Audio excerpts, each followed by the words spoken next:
आज हम डिस्कस करेंगे केस एक। ये हमारी केस डिस्कशन की पहली वीडियो है, जिसमें हम आइंदा से मुख्तलिफ केसेस डिस्कस किया करेंगे। आज हमारा केस 1 है। इसमें हम केस डिस्कस कर रहे हैं क्लास 3 ऑर्थोग्नैथिक सर्जरी का केस। ये फुल ट्रीटेड केस है। इसको हम शुरू से एंड तक ऑडिट करते हैं और एवेल्युएट करते हैं कि इसमें हमने कैसे कैसे ट्रीटमेंट की, क्या मैकेनिक्स यूज़ किए और क्या हमारे पास रिजल्ट्स आए। ये हमारे पास अडल्ट पेशेंट है, 18 ईयर प्लस एज है इसकी। ये हमारे पास फ्रंटल जो एक्सटोरल पिक्चर है ये हम देख रहे हैं। इसमें हम देख सकते हैं कि कोई एसिमेट्री नहीं है। सबसे पहले हमने एसिमेट्री एवेलुएट की है इस केस में, और जैसा कि हम देख सकते हैं कि इस केस में कोई एसिमेट्री नहीं है। मिड फेस जो है वो डिप्रेस्ड है, जिसकी वजह से जो ऑर्बिटल एरिया है वो भी थोड़ा सा डिप्रेस्ड जे रहा है। लेकिन अगर हम इसको प्रोफाइल व्यू पे देखें जो लोअर मैंडिबल है ये थोड़ा सा एक्सटेंडेड है, कनकेव प्रोफाइल है। हम जो इसमें हमारा ट्रीटमेंट प्लान जो बनेगा, हम जो कि मैक्सिला डिप्रेस्ड है, मैक्सिला की मैक्सिलरी एडवांसमेंट करेंगे और मैंडिबल जो कि थोड़ा सा लार्ज है साइज में, उसको हम थोड़ा सा मैंडिबुलर सेटबैक करेंगे। इसके अलावा हम देख सकते हैं कि वर्टिकल फेशियल प्रोपोर्शन जो है वो बैलेंस्ड है। तो हमारा ना कोई एसिमेट्री का प्रॉब्लम है, ना इसके साथ हमारा कोई वर्टिकल का प्रॉब्लम है। तो ये दो तो वर्टिकल और एसिमेट्री, ये दो प्रॉब्लम्स हमने जो है वो अभी एवेलुएट कर लिए कि हमारे पेशेंट में नहीं है। और हमारा पेशेंट ये अगर हम ओब्लिक व्यू में देखें, इसमें भी एक दफ़ा फिर हमने एवेलुएट किया कि एसिमेट्री है या नहीं है, लेकिन हमारे पेशेंट में एसिमेट्री नहीं है। अब हमारा जो सिर्फ सिंपल सा जो हम अभी तक हम देख चुके हैं कि हमारा मिड फेस डिप्रेस्ड है, इसके लिए हम मैक्सिलरी एडवांसमेंट करेंगे। और लोअर फेस जो मैंडिबल है थोड़ा सा लार्ज है, तो मैंडिबुलर सेटबैक जो है वो हमारा प्लान होगा। अगर हम एक दो फिर से प्रोफाइल पिक्चर को देखें तो जो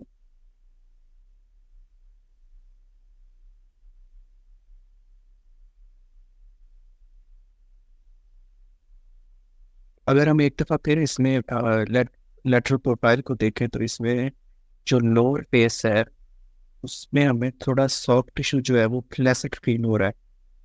अगर इसमें हम इमेजिन करें कि हम इस सॉफ्ट टिश्यू के साथ हम अगर मैंडिबुलर सेटबैक करेंगे तो वो और ज़्यादा जो टोन है सॉफ्ट टिश्यू की वो कम करेगा, जिससे हमारा जो जो फेस है वो थोड़ा सा एजिड लुक देगा अगर हम लोअर फेस में सिर्फ मैंडिबुलर सेटबैक प्लान करेंगे।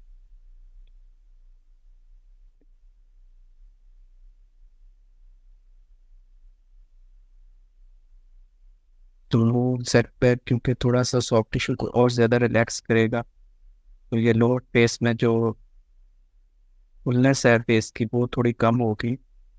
तो इसलिए हम जो अभी हमने इनिशियल असेस किया है उसमें हम सोच रहे हैं कि हम मैंडिबुलर जो सेटबैक करें तो उसके साथ हमें जीनियोप्लास्टी भी करनी पड़ेगी। एडवांसमेंट जीनियोप्लास्टी सिर्फ इसलिए कि जो सॉफ्ट टिश्यू है नीचे वो थोड़ा सा एक्सेसिव सॉफ्ट टिश्यू है, क्योंकि अगर हम सिर्फ सेटबैक करें तो सॉफ्ट टिश्यू पहले ही थोड़ा फ्लैसिड है, और अगर हम सेटबैक कर देंगे तो मटेरियल रिमूव करेंगे तो सॉफ्ट टिश्यू हमारा और जो है वो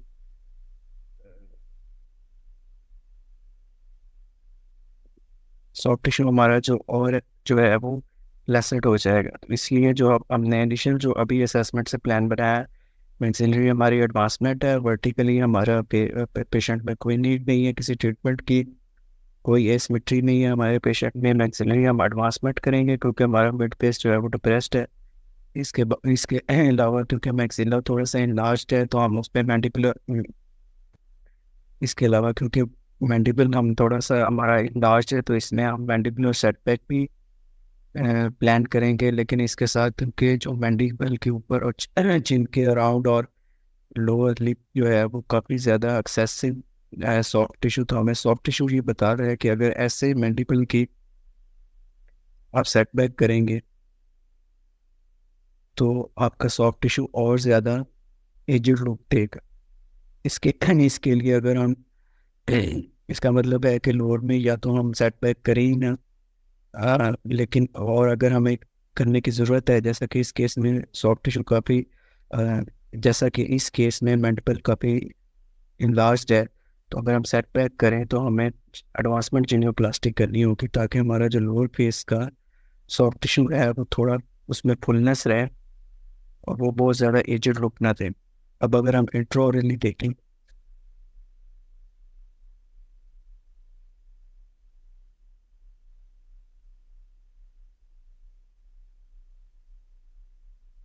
इंट्रोरली अगर हम देखें तो ये हम फ्रंटल पिक्चर में देखें, ये मिड लाइन तकरीबन ऑन थी। ये पिक्चर का एंगल ऐसा है कि वो ऑफ लग रही है। और अगर हम बक्कल सेगमेंट के रिलेशन देखें तो मोलर रिलेशन जो है वो क्लास 3 है इस टाइम।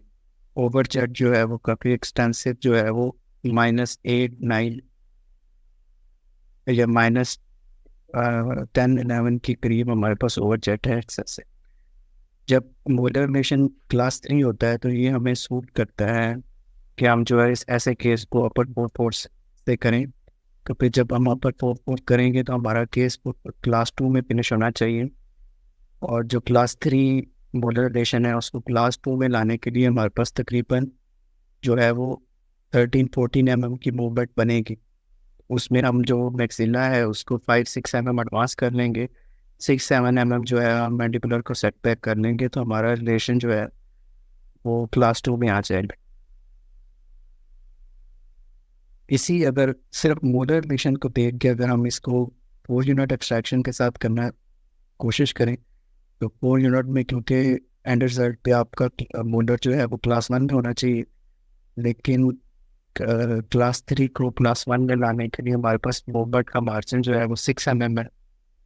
तो उसमें डबल जॉ सर्जरी के लिए जो है ऐसे सिनेरियो में 6 mm में हम मूवमेंट क्या सिर्फ मैक्सिला की करवा सकेंगे या मैंडिबल की करवा सकेंगे। तो जहाँ भी जिस भी केस में मोलर रिलेशन या बकल सेगमेंट में क्लास 3 रिलेशन हो तो वो फेवर कर रहा होता है कि हम अपर फोर फोर के साथ करें डबल जॉ सर्जरी के लिए।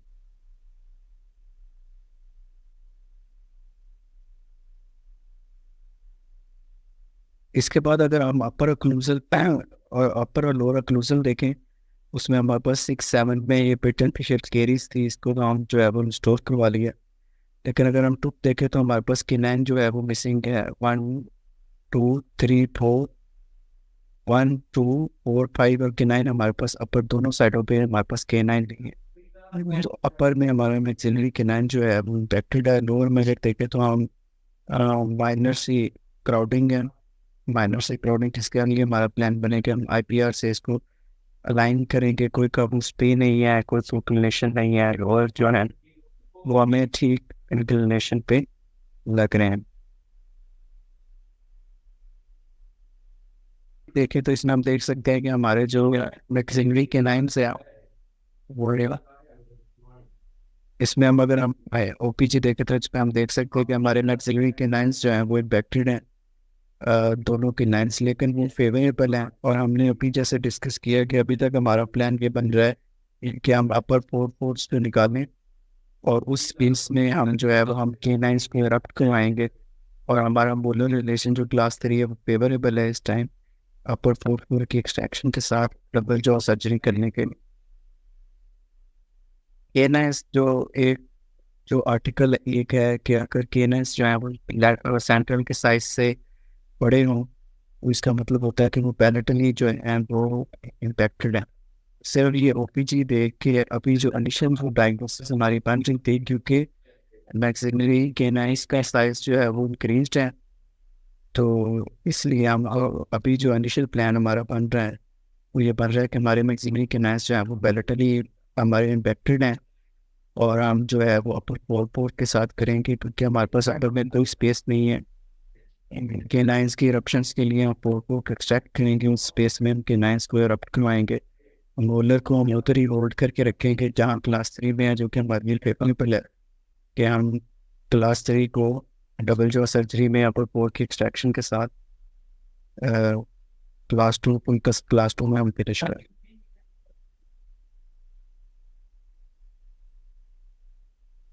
अगर हम इसकी लैटरल साइड को देखें तो इसमें हम देख सकते हैं कि हमारी मैक्सिला जो है वो काफ़ी डिप्रेस्ड है, और मैंडिबल जो है वो लार्ज है। और ये जो सॉफ्ट टिश्यू की मैं बात कर रहा था कि काफ़ी ज़्यादा थिक सॉफ्ट टिश्यू है, फ्लैसिड सॉफ्ट टिश्यू है। तो इस ऐसे सॉफ्ट टिश्यू में अगर हम लोअर मैंडिबल का सेटबैक करेंगे तो ये और ज़्यादा फ्लैसिड हो जाएगा। तो अभी जो हमारा इनिशियल प्लान बन रहा था कि हम मैंडिबल को सेटबैक करेंगे और उसके साथ हम एडवांसमेंट जीनियोप्लास्टी करेंगे।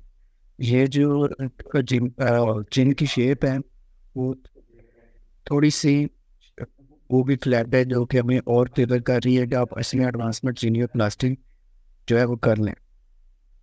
तो हमारा मैंडिबुलर सेटबैक है और उसके बाद हमारी एडवांसमेंट जीनियोप्लास्टी है। अगर हम सपोज 7 mm मैंडिबुलर सेटबैक करेंगे तो उसमें अगर हम 4 mm एडवांसमेंट जीनियोप्लास्टी करेंगे तो हमारे पास जो नेट मूवमेंट, तो जो हमारे पास नेट मूवमेंट हुई है मैंडिबुलर सेटबैक की वो 3 mm की हुई है, जो कि सॉफ्ट टिश्यू अडेप्ट करेंगे 3 mm के अकॉर्डिंग। मैक्सिला में अगर हम देखें तो काफ़ी डिप्रेस्ड है मैक्सिला, उसमें हमें मैक्सिलरी जो है वो 5-6 mm एडवांसमेंट की ज़रूरत होगी। और अगर हम अपना केनाइन देखें तो वो यहाँ पे ये सेंट्रल अगर हैं तो ये हमें केनाइंस ऐसे लग रहा है कि ये हमारे केनाइंस पैलेटल हैं और पैलेटल ये रब्ट करेंगे। तो अभी तक हमारा प्लान ये था कि हमारा केनाइंस जो है वो पैलेटल वेक्टेड है और हम उनको पैलेटल एक्सपोजर करेंगे। अब वैल्यूज़ में अगर देखें तो मैं SNA 77 है, SNB 80 है, ANB जो है वो -3 है, बिट्स जो है वो -12 है, जो कि बता रहा है कि इसका कोई सीन नहीं है इसको नॉन सर्जिकल करने का। अपर इंसाइजर SN 110 है, IMP जो है वो 93 है, SNMP 42 है। SNMP से वर्टिकल तो हम पहले डिस्कस कर चुके हैं कि हमारे पेशेंट का वर्टिकल जो है वो एक्सेप्टेबल है, तो वर्टिकल तो हम कोई सर्जरी नहीं कर रहे। IMP जो 93 है और माइनर क्राउडिंग भी है लोअर में, तो हम उस क्राउडिंग को IPR से डील करेंगे। और IMP थे 93 को हम इसी पॉइंट पे जो है वो मेंटेन रखेंगे। और प्रॉब्लम ये है कि जो अपर साइज SN 110 है और अपर में हमने देखा है कि अपर की जो आर्च है उसमें कोई स्पेस नहीं है। जो हम बोर्ड निकालेंगे एक्सट्रैक्ट करेंगे वो सारी की सारी स्पेस किनाइन को अरप्ट करवाने में यूज़ हो जाएगी। तो हमारे पास जो इंक्लिनेशन है 110 इनको कम करने के लिए वो स्पेस नहीं है। तो इसमें हमारा प्लान ये है कि हम इधर ही 110 पे ही इनको रोक के रखेंगे और अपर बोर्ड को जो है वो एक्सेप्ट करेंगे। इस स्पेस में हम जो है वो अ, अपने केनाइंस को एरप्ट कराएंगे।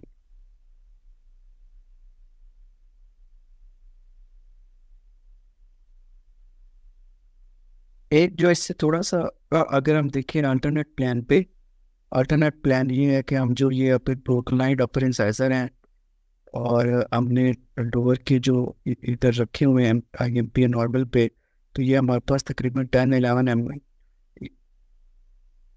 अपर जो है वो प्रोक्लाइंड इंसाइजर है और लोअर हमने रखे हुए नॉर्मल इंक्लिनेशन पे। तो ये हमारे पास -12-13 का ओवरजेट था इसमें प्रोक्लाइंड इंसाइजर्स के साथ। अगर हम इंसाइजर्स को और डिकम्पनसेट करें तो हमारा ओवरजेट जो है वो इंक्रीज करके -15-16 तक चला जाएगा। -15-16 जो है वो हम ऑर्थोकिनेटिक सर्जरी में डबल जॉब में तो कवर नहीं कर सकेंगे, क्योंकि मैंडिबल की जो है वो लिमिट 7 mm की है सेटबैक की, मैक्सिलरी एडवांसमेंट की 6 mm 7 mm ये जो है लिमिट है। तो अगर हम -15-16 ओवरसेट हमारा होगा, अगर हम फुली कंपनसेट करें लोअर इंसाइजर्स को भी अपर इंसाइजर्स को भी, अपर इंसाइजर जो इस टाइम प्रोक्लाइंड है और 110 से ऊपर हैं उनको फुली डिकम्पनसेट करें, उसके लिए स्पेस कहाँ से होगी? स्पेस फिर हमें अपर को जो किनाइन एरप्ट करवा के अपर मोडर्स को थोड़ा सा और डिस्टलाइज करना होगा। तो अपर मोडर्स को थोड़ा सा और डिस्टलाइज करेंगे, वापस स्पेस मिलेगी। उस स्पेस में हम अपने अपर इंसाइजर एसन को बिल्कुल ठीक करेंगे, अपर इंसाइजर्स को डिकम्पनसेट करेंगे, लेकिन हमारा ओवरचट जो है वो -15-16 तक चला जाएगा। इतने ओवरचट के लिए फिर हमें इसमें डिस्ट्रैक्शन ऑस्टियोजेनेसिस करके मैक्सिलरी एडवांसमेंट करवानी पड़ेगी। फिर हमारा ट्रीटमेंट जो होगा वो दो फेस में होगा। फर्स्ट फेस में हम मैक्सिला की डिस्ट्रैक्शन ऑस्टियोजेनेसिस से मैक्सिलरी एडवांसमेंट करेंगे उसके बाद हम सेकंड फेज में ऑर्थोग्नेथिक सर्जरी में हम जो मैंडिबुलर जो है वो सेटबैक करेंगे। फिर हम मैंडिबुलर सेटबैक -7 नहीं करेंगे, हम तकरीबन -5, क्योंकि हम काफ़ी सारी मूवमेंट जो है अपनी मैक्सिलरी एडवांसमेंट से जो है वो अचीव कर चुके होंगे, और हमारे पास ओवरजेट जो होगा वो -3-4 होगा। तो फिर हम सिंपल -5 mm की सेटबैक करके हम फेशियल एस्थेटिक अचीव कर लेंगे। ये प्लान थोड़ा सा मुश्किल प्लान था, और मेरी ये प्लान थोड़ा सा मुश्किल था, और हमारे स्किल सेट में अभी तक जो है वो डिस्ट्रैक्शन ऑस्टियोजेनेसिस से इतने हम यूज टू नहीं है जितने हम ऑर्थोग्नेथिक सर्जरी से में हमारी स्किन है। तो हमने इसको अवॉइड किया था। लेकिन अगर टेक्निकली देखें तो इस पेशेंट में हम जो एक आइडियल प्लान है वो ये था कि मैक्सिलरी डीओ से मैक्सिलरी एडवांसमेंट करें, उसके बाद सेकंड फेस में हम मैंडिबुलर सेटबैक करें। उसमें हमें सेटबैक भी कम करना पड़ेगा। हम जो जीनियोप्लास्टी कर रहे हैं हम उसको भी नहीं रोक सकते, क्योंकि हम सेटबैक कम कर रहे हैं 5 mm का, तो हमें ज़रूरत नहीं है जीनियोप्लास्टिक। ये तो अभी हम ऑर्थोग्नेटिक पे इसका सेटबैक बहुत ज़्यादा 7 mm तक सेटबैक कर रहे हैं। तो फिर हमें इतना ज़्यादा अगर हम बोनी सेटबैक कर देंगे तो सॉफ्ट टिश्यू में कुछ ना कुछ हमें उनमें उनको टेंस रखने के लिए हमें थोड़ी सी चिन की एडवांसमेंट करके थोड़ा सा उनमें जंगल लुक रखनी पड़ेगी। तो जो टेक्निकली राइट प्लान था, इसका आइडियल प्लान था, वो मैक्सिलरी डीओ थी, और सेकंड फेस में मैंडिबुलर सेटबैक। लेकिन क्योंकि डीओ हमारे स्किल सेट का हिस्सा नहीं है, तो हमने उसको इस पेशेंट को ऑर्थोग्नेटिकली ट्रीट करने का फैसला किया। उसमें हम जो है फिर मैक्सिलरी एडवांसमेंट करेंगे अपर लिमिट की 6 mm की, मैंडिबुलर सेटबैक करेंगे -7 अपर लिमिट का। और क्योंकि ओवरजेट ज़्यादा है तो फिर हम जो अपर इंसाइजर हैं उनको फुली डिकम्पनसेट नहीं करेंगे। हम अपने केस में इंसाइजर्स को थोड़ा सा प्रोक्लाइन छोड़ देंगे। क्यों? क्योंकि अगर हम फुल डिकम्पनसेट करें तो फिर हमारा नेगेटिव ओवरजेट इतना ज़्यादा हो जाता है कि वो फिर ऑर्थोग्नेथिक लिमिट से केस जो है निकल के डिस्ट्रैक्शन ऑस्टियोजेनेसिस में चला जाता है। इसलिए जो हमने प्लान फाइनल किया कि हम जो इम्पैक्टेड केनाइन है उसको एडप्ट करवा के लेके आएंगे क्रिटिकल एंकरेज के साथ। उसके बाद हम जो है वो अपर में मैक्सिलरी एडवांसमेंट करेंगे 6 mm की, मैंडिबुलर सेटबैक करेंगे 7 mm का, और उसके बाद हम 4 mm के एडवांसमेंट जीनियोप्लास्टी। ये हमारा ट्रीटमेंट प्लान इसमें फाइनल हुआ है।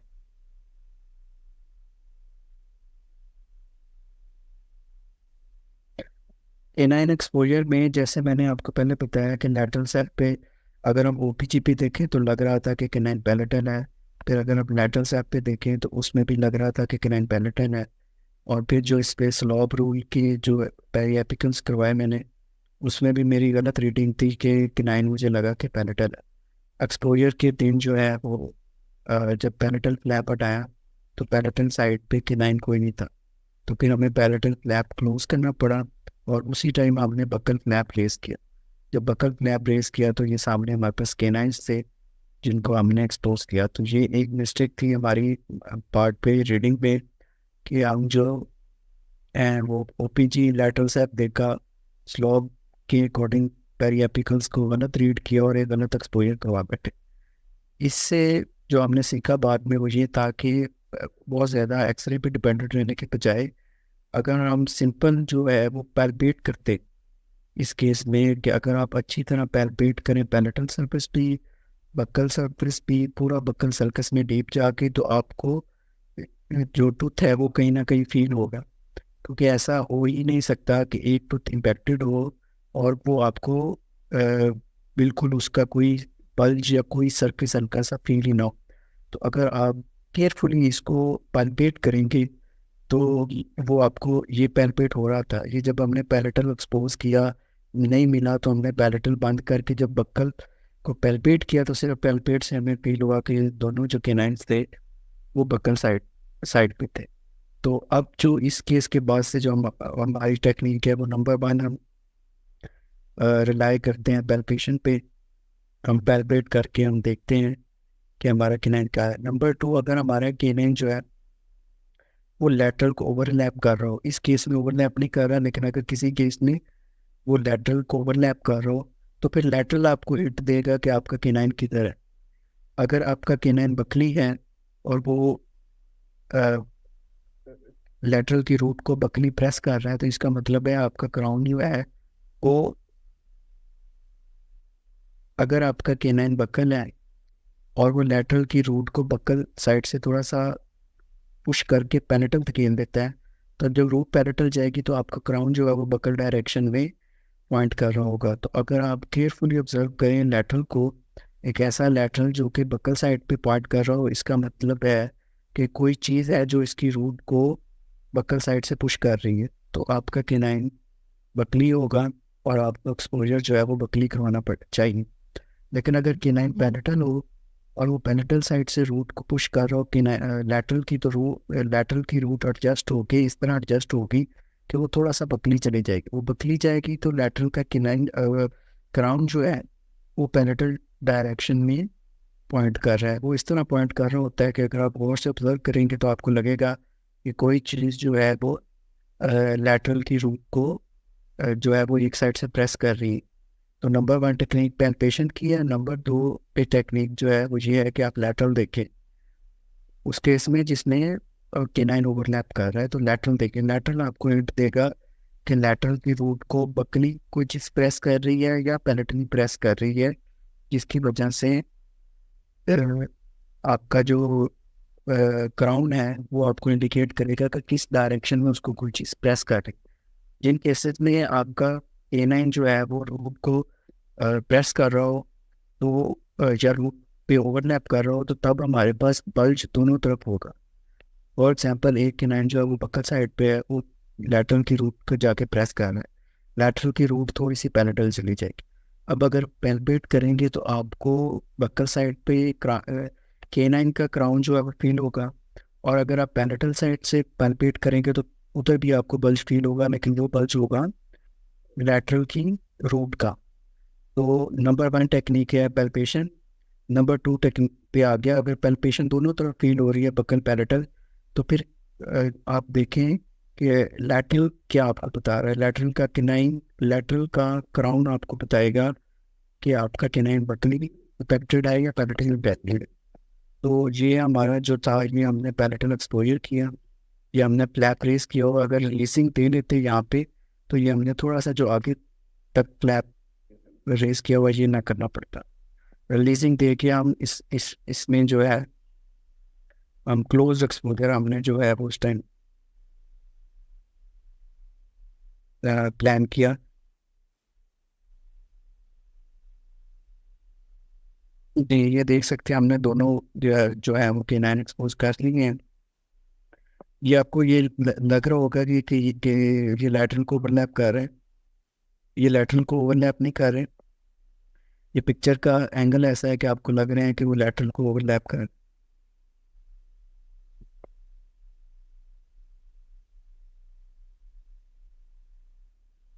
ये एक्सपोज करके हमने ये गोल्ड चेन एक लगाई है, जिसमें एक हमने केनाइन के सरफेस पे हमने उसको कंपोजिट से जो है वो क्योर कर दिया है। और ये हमारे पास ये उसके होल्स हैं जो कि पॉइंट ऑफ अटैचमेंट होंगे फोर्स के। अगर आप ये चेन जो है वो ना यूज़ करना चाहें तो आप बटन लगा सकते हैं। बटन लगा के आप जो लेस बैक वायर है उससे आप इस तरह की लूप्स बना लें।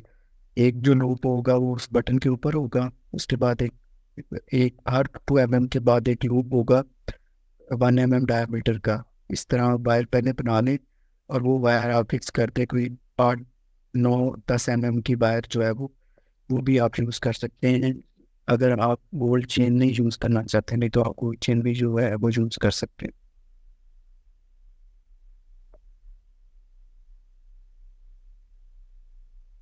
ठीक है, आप देख सकते हैं कि इस पे भी हमने जो है वो गोल्ड चेन लगा ली है, और हमारा प्लान जो अभी तक था वो था कि हमारा क्लोज्ड एक्सपोजर है। ये हमने क्लोज एक्सपोजर के बाद ये हमने आ, एक हमारी वायर है।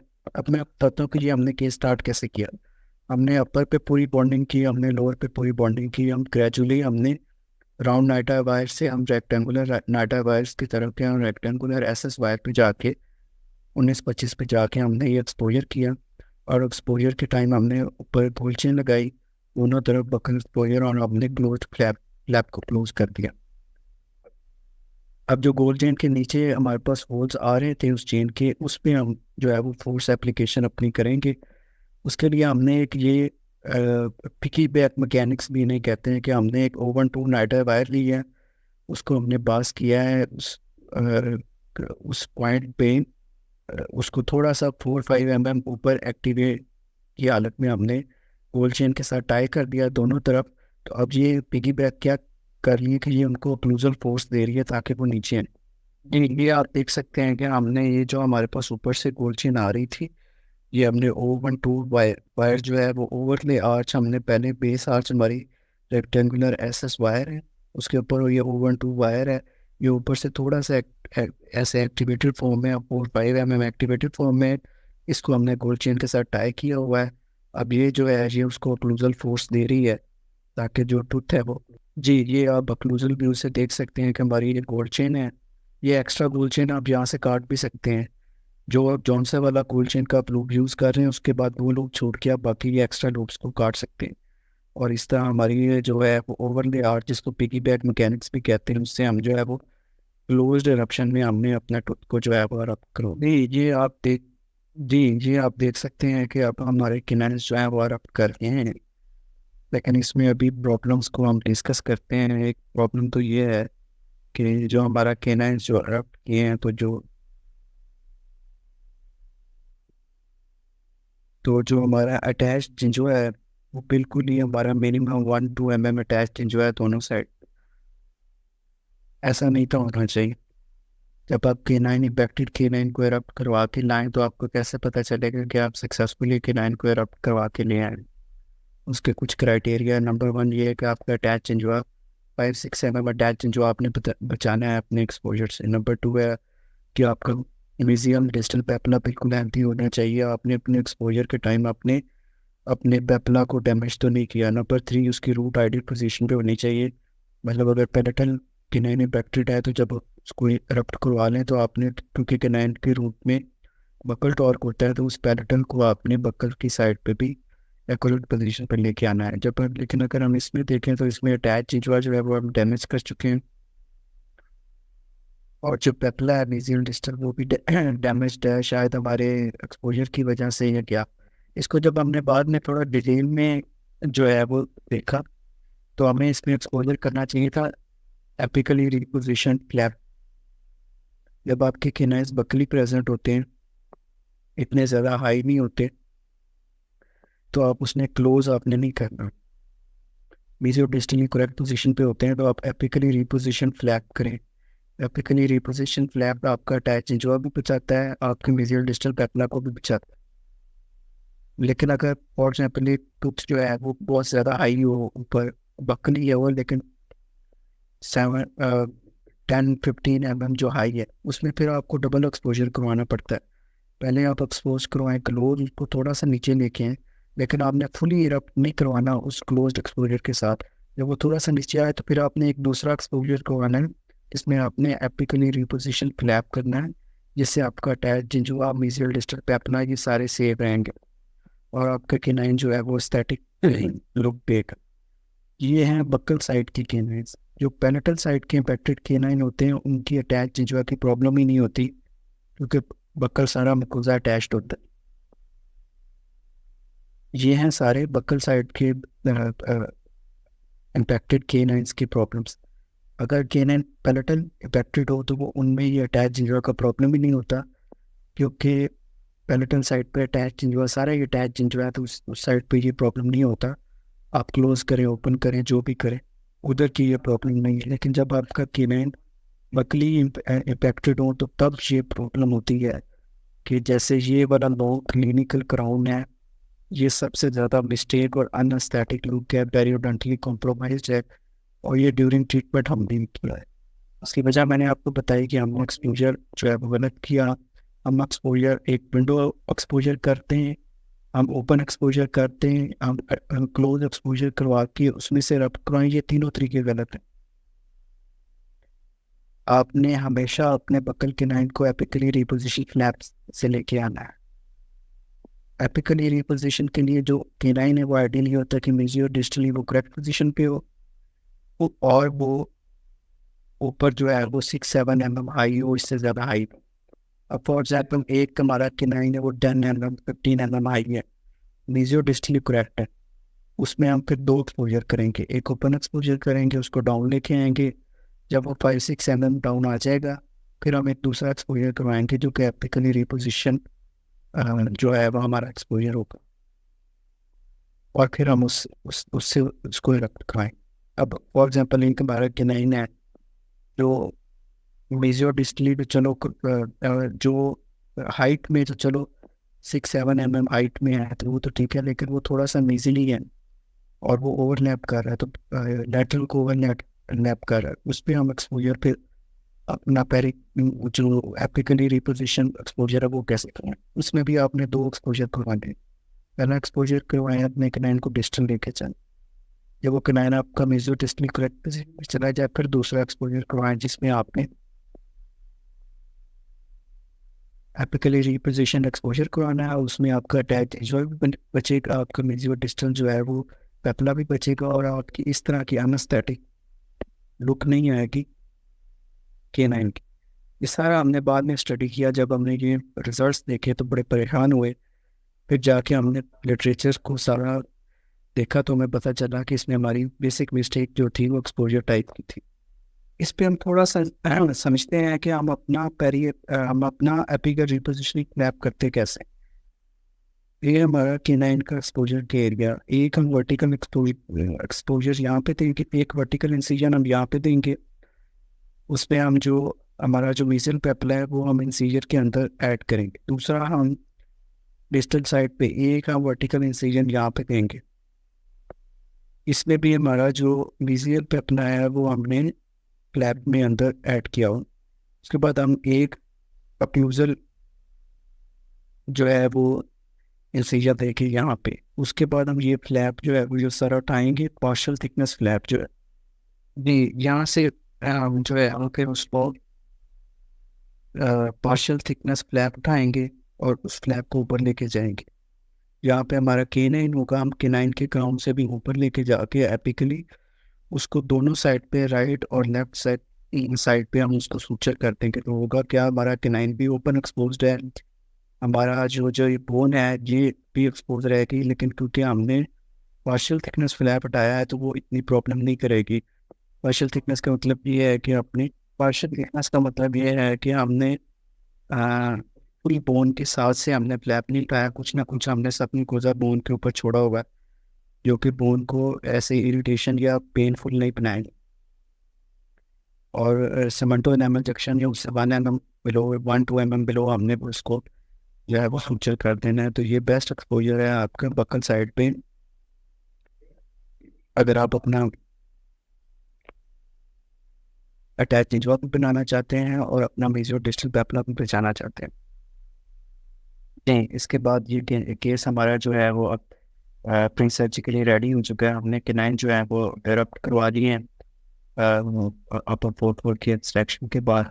लोअर में आई फ्लैग करके हमने लोअर की लेवलिंग एंड अलाइनमेंट वो अचीव कर दी है। उसके बाद हम जो है हैवी वायर पे पहुँच के आपका केस जो होता है वो 21-25 SS पे, या अगर आप करने को ज़्यादा बेहतर 21-25 SS ऐड करने को 19-25 SS पे भी कर सकते हैं। अपर लोअर दोनों 19-25 SS पाए पे आपके 6-7 जो है वो अलाइंड होने चाहिए, और 10 पेपर बुक्स लगा के आप अपना मॉडल सर्जरी करके आप देख सकते हैं। देख लें कि कोई इंटरेस्ट वगैरह नहीं है, आपके रिलेशन ठीक है, मिडलाइन ठीक है, तो आपका केस जो होता है वो प्री सर्जिकली रेडी होता है। अब इस मेरी ये प्रॉब्लम थी कि जो अपर 6-7 थे उनकी जो पेरिटल कस्प है वो हैंग कर रही थी, जिसको कर्व विल्सन भी कहते हैं, एक्सैजरेटेड कर्व विल्सन। उसके लिए हमने जो है वो इसमें वो हमने इसको बकर रूट और या 6-7 दोनों में, उसके लिए हमने बैंड जो है उसके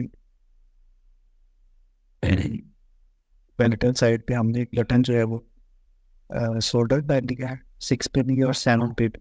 और 6-7 के बीच में हमने पेरिटल साइड पे एक टैड प्लेस किया। उस टैड से हमने जो है वो इसको पावर चेन से 6 6 से पावर चेंज स्टार्ट की, टैड में गई, टैड से वापस 7 पे गई, तो वो एक ट्रायंगल से बनेगी। इसी तरह हमने दोनों तरफ जो है वो 6-7 की पैलेटल साइड पे एपिकल फोर्स देना शुरू कर दी, जो कि हमारा बकर रूट टॉर्क के लिए जो है वो हेल्प, जो कि हमारा जो है वो बकर रूट टॉर्क के लिए हेल्प करेगी। इसके साथ हमने अपना टॉर्क को सेट करने के लिए टोटल 2 महीने हमने लगाए हैं इसमें। इसके साथ हमने बकर रूट टॉर्क देने के लिए एक तो हमने टैड लगा दिए 6-7 के बीच में, और 6-7 के बैंड्स के ऊपर स्लोटर करके बटन से power change the apical direction में। दूसरा हमने इस पे 2-3 महीने लगाए, इसमें हमने अपनी वायर के ज़रिए इनको बकर रूट टॉर्क दिया।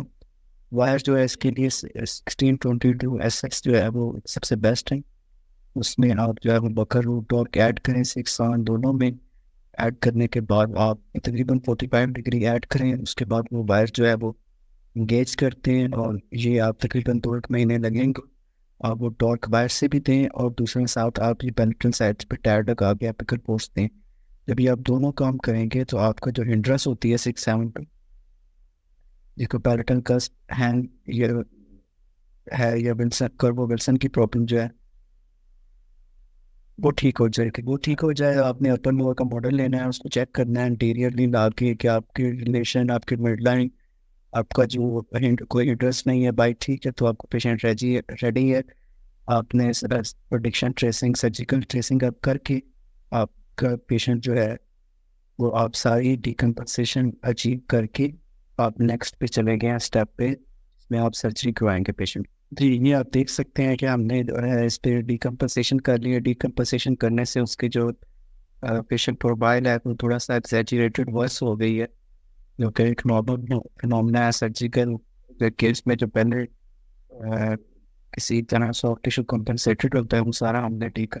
ये प्री सर्जिकल जो हमारा लेटरल सैप है, ये आप देख सकते हैं हमने ये इसकी एक्सट्रैक्शन जो है वो तकरीबन वन ईयर बिफोर किया हुआ था, और तकरीबन हमें 1.5 साल लगा है इस पॉइंट पे स्टार्ट ऑफ ट्रीटमेंट से सर्जरी के लिए रेडी करने में। एक्सट्रैक्शन हमने पहले करवा ली थी, लेकिन आप अब जो है वो आप ड्यूरिंग सर्जरी भी एक्सट्रैक्शन करवा सकते हैं। पहले सर्जरी अगर इन्फेक्शन डीप है, खासकर अपर की इन्फेक्शन डीप है, तो आप उसको उस टाइम ना करवाएं, स्टार्ट में हम ड्यूरिंग सर्जरी करवा दें। आप इसमें देख सकते हैं कि एक इसका अपर अक्लूजल प्लेन है और एक इसका लोअर अक्लूजल प्लेन है। दोनों अक्लूजल प्लेन आपस में अडेप्टेड नहीं है। ये स्टार्ट में भी ऐसे ही था, और इसमें आप जो है हमारे लिए लोअर जो है वो स्टैंडर्ड है, और अपर हमने इसके अकॉर्डिंग हमें एडजस्ट करनी पड़ेगी अगर हमने बैलेंस करना हो वो, क्योंकि हम दो अक्लूजल प्लेन तो नहीं छोड़ सकते, तो इसमें हमारे लिए लोअर जो है वो स्टैंडर्ड है। प्री सर्जिकल अगर हम वैल्यूज़ देखें, प्री सर्जिकल अगर हम वैल्यूज़ देखें तो हमारे पास अपर इंसाइडर एसएन जो है वो 115 हो गया है।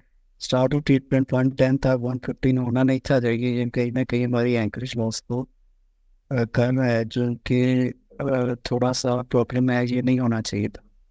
दूसरा ये शायद इसलिए भी है कि अगर हम इसको 110 पे भी रख लेते तो हमारा ओवरचेक जो है वो जस्ट अभी जो हम सर्जरी करवाने लगे हैं तो -12 था। अगर हम 110 पे रखते तो और ज़्यादा -14-15 हो जाना था, तो इसलिए हमें ये खुद से करवानी भी पड़ी है।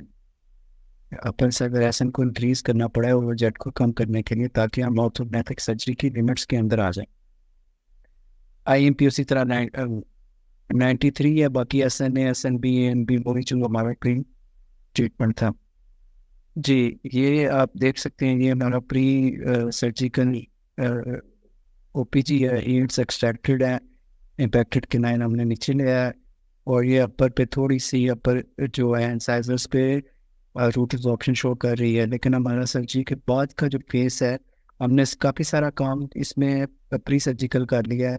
इम्पैक्टेड किनाइन पहले दिए हैं, हमारी बेड लाइन्स ऑन है, हमारी इंसाइजर, अपर इंसाइजर, लोअर इंसाइजर की जो हमने इंक्लिनेशन रखनी है वही है। तो हमें जो पोस्ट सर्जिकल हमारा ट्रीटमेंट का फेज है वो इंतहाई शॉर्ट होगा। अब हमने अपने इंसाइजर पे कोई एक्टिव फोर्स नहीं लगानी, लेकिन ये प्री सर्जिकल थोड़ी सी रिजॉर्प्शन जो है वो ये हमें शो हुई है। रूट अलाइनमेंट पैरेलल अगर देखें तो एक तो प्रॉब्लम है, ये माइनर साउंड जो है वो प्री सर्जिकल ट्रीटमेंट फेस में करेंगे। ये जी हमारा इमीडिएट आफ्टर सर्जरी के 4 वीक्स के बाद जब पेशेंट आया है, तो देखे प्रोफाइल अभी थोड़ी सी स्वेलिंग है फेस पे, प्रोफाइल बहुत बेहतर जो हम अचीव करना चाह रहे थे वो थी। थोड़ा सा चिन जो है ये एक्सेजरेटेड ऐसे जो हमने करवाई है, चिन जीनियल एडवांसमेंट जो करवाई है वो थोड़ा सा ऐसे एक्सेजरेटेड सा एक ऐसे कर्व बना रही है। बाकी थोड़ी सी स्वेलिंग है, प्रोफाइल जो है वो एक्सेप्टेबल है। ये अगर आप फ्रंटल व्यू से भी देखें तो ये चिन वाला जैसे मैंने आपको बताया कि थोड़ा सा एक्सेजरेटेड, तो मैं थोड़ी सी स्वेलिंग एक साइड पे ज़्यादा है एक साइड पे कम है, जो ऐसे लग रहा है कि थोड़ी सी ये सिमेट्री डेवलप हो गई है। और आइस पे इसकी पेशेंट की वैसे कोई इन्फेक्शन थी उन दिनों में, आइस का इससे रिलेटेड नहीं है। बाकी ओवरऑल एस्थेटिक्स जो है वो एक्सेप्टेबल की रेंज में आ रही हैं। ये आफ्टर सर्जरी 6 वीक्स अब थोड़ी सी स्वेलिंग और ज़्यादा थोड़ी बेहतर हुई है। जो चिन वाला एग्जेजरेटेड कर्व थी वो भी बेहतर हुई है, लेकिन अभी भी ऐसे दोनों साइडों पे स्वेलिंग शायद अलग है। लेकिन यह कोई प्रॉब्लम थी जिससे लग रहा था कि शायद ये सिमेट्री डेवलप हो गई है हमारा, कहीं ना कोई कहीं ना कहीं कोई मूवमेंट जो है वो सिमेट्रिक हो गई है। लेकिन अभी हीलिंग के लिए हम वेट करेंगे थोड़ा। जी ये भी 8 वीक्स आफ्टर सर्जरी जो है प्रोफाइल थोड़ी एक्सेप्टेबल रेंज में आ गई है। लेकिन स्टिल हमें जो एक कंसर्न आ रहा था वो आ रहा था कि चीज़ हमारी थोड़ी सी एग्जैजरेटेड ऐसे हमें लग रहा था कि खासकर हमें लग रहा था कि हमने ये थोड़ा सा जीनियर एडवांसमेंट हमें जो ऐड पूरे में ज़्यादा ऐड करती है, क्योंकि थोड़ा सा ऐसे एग्जैजरेटेड कर्व बना रही थी। बाकी एक्सेप्टेबल रेंज है।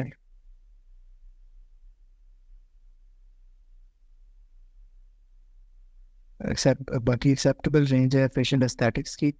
इसका जो पोस्ट सर्जिकल पीरियड था उसमें 8 वीक्स के बाद हमने जो है वो पेशेंट की जैसे ही माउथ ओपनिंग थोड़ी बेहतर हुई, हमने एविवेयर सुधार के हमने लाइटर वाइड लगाई। जो हमारी रूट पैनल पैनल का एक प्रॉब्लम था एक तो ताकि वो हमने ब्रैकेट रिपोजिशन की, और उसके बाद हमने सेटलिंग की और विद इन 6 मंथ्स हमने वो रिमूव कर दी। 6 मंथ्स आफ्टर सर्जरी हमने रिमूव कर दी, जिसमें हमने क्योंकि मोस्टली काम हमने पहले प्री सर्जिकली करवाए हुए थे। जी ये हमारा है आफ्टर डिबॉन्डिंग, जब हम सर्जरी के बाद जो है वो उसका प्री सर्जिकल फेस कंप्लीट करके हमने डिबॉन्डिंग कर दी है। इसमें एक्सेप्टेबल पेशेंट प्रोफाइल है, स्वेलिंग सारी रिजॉल्व हो चुकी है। कोई एसिमेट्री जो हमें लग रही थी फील हो रही थी वो एसिमेट्री स्वेलिंग की वजह से थी, वो स्वेलिंग जैसे रिजॉल्व हुई है वो ठीक हो गई है।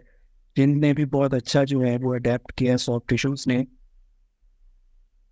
ये लैटरल प्रोफाइल पे भी अगर आप देखें तो बड़ी अच्छी स्ट्रेट हमारी प्रोफाइल बनी हुई है। जो चिन का हमें थोड़ा सा कंसर्न था कि वो जो हीलिंग का पीरियड था उसमें थोड़ी सी एग्जैजरेटेड शेप दे रही थी, लेकिन वो असल में सॉफ्ट टिश्यू अडेप्ट नहीं हुआ था। जैसे ही सॉफ्ट टिश्यू अडेप्ट हुआ है तो अब बड़ा अच्छा वो चिन का भी एस्थेटिक अपीयरेंस है और ओवरऑल जो हमारी प्रोफाइल की भी।